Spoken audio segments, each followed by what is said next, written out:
You know, I saw you in that film, The Man Who Came to Earth, and that was a man who was in his own void, in a way. Yes, very much. Do you feel that yourself?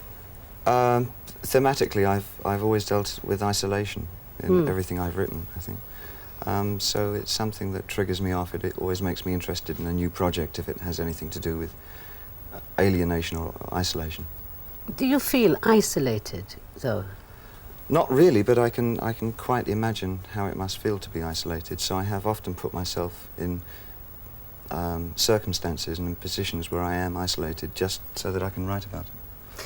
You know, in a way, I've sort of been thinking quite a lot about you, and often seen you anyway, right? Is this smoke bothering you? No, it's not at all. It's going to make you feel that mysterious as you are that you talked about.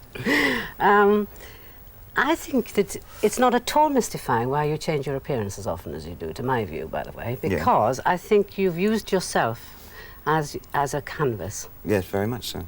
Is that right? Yes, very much so. I never wanted to appear as myself on stage, ever, at any time, until recently, I think. So as I did write in character form, I wanted to produce those characters on stage, which is something I feel I did quite successfully at the time.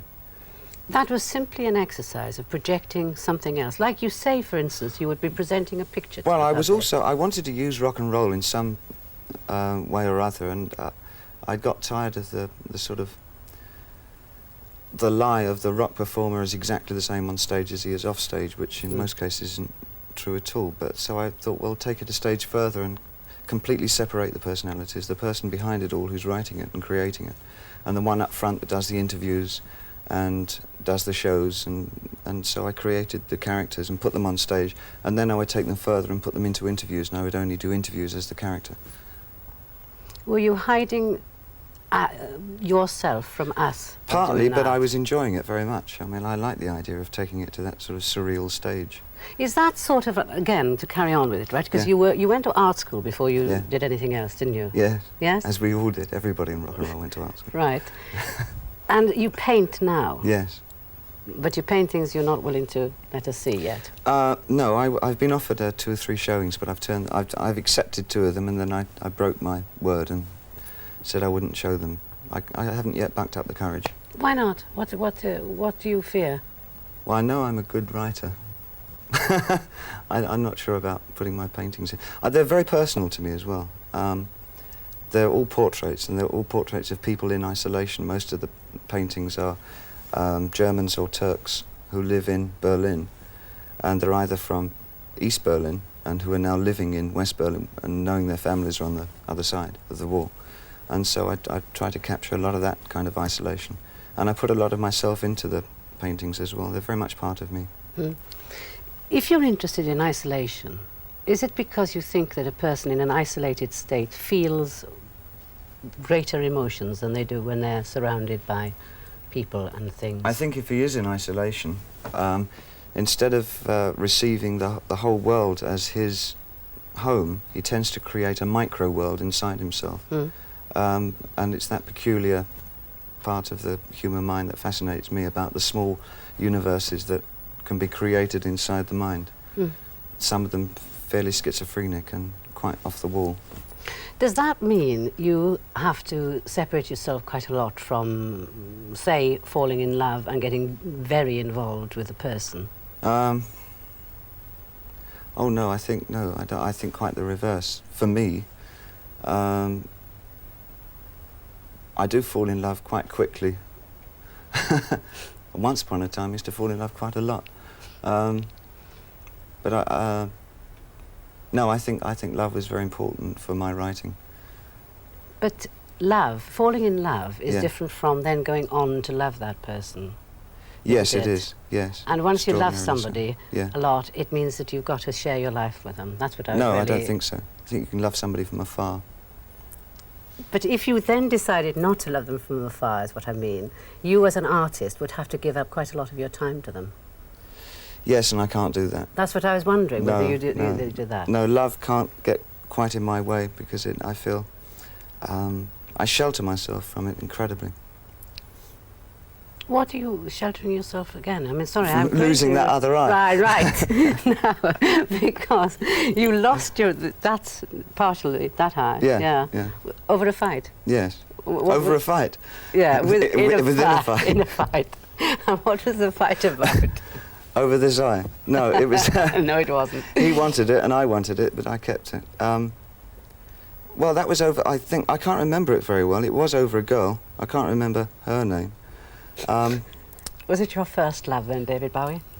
No, I wasn't even in love with her, I don't Mm. think. And he thought I was, and in a manner of speaking, but I wasn't in love with her. Mm. And so he came up and belted me one day. But he and she's you've loved in your time, haven't you? So I've read.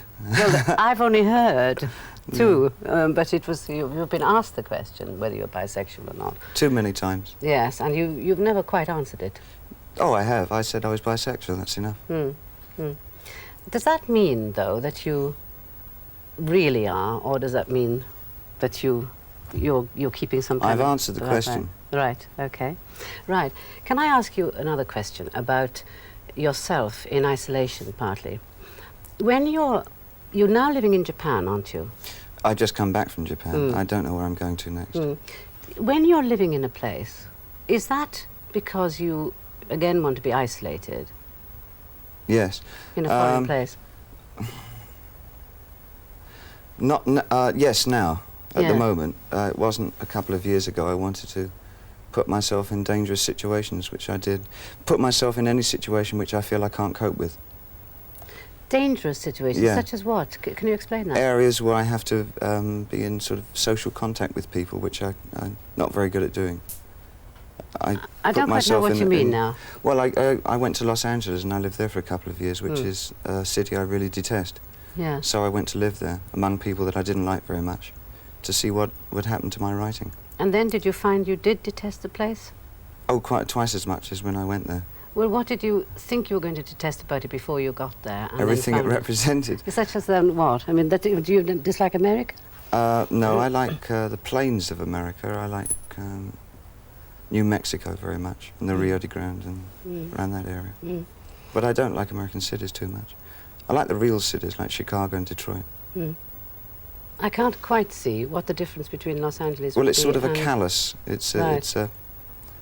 it's sort of a blister on the backside of humanity, really. Mm.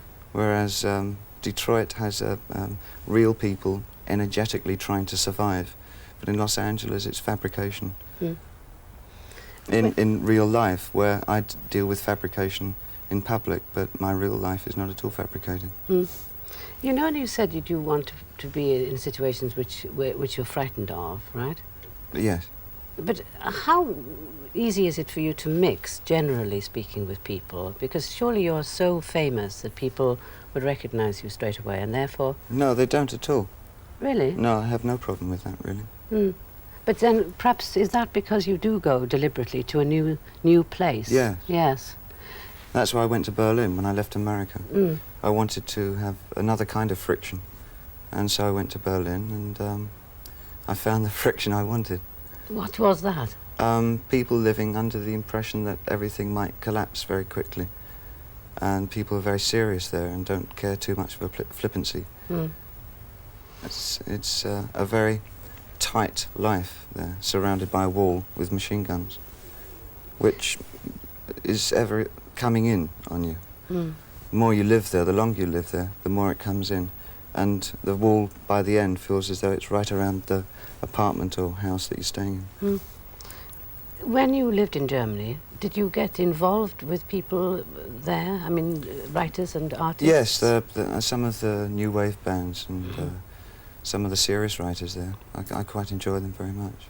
But most of the time I spent on my own. Mm. When you went to Japan, which is Yeah. where you are now, right? Yeah. What was the... why there next?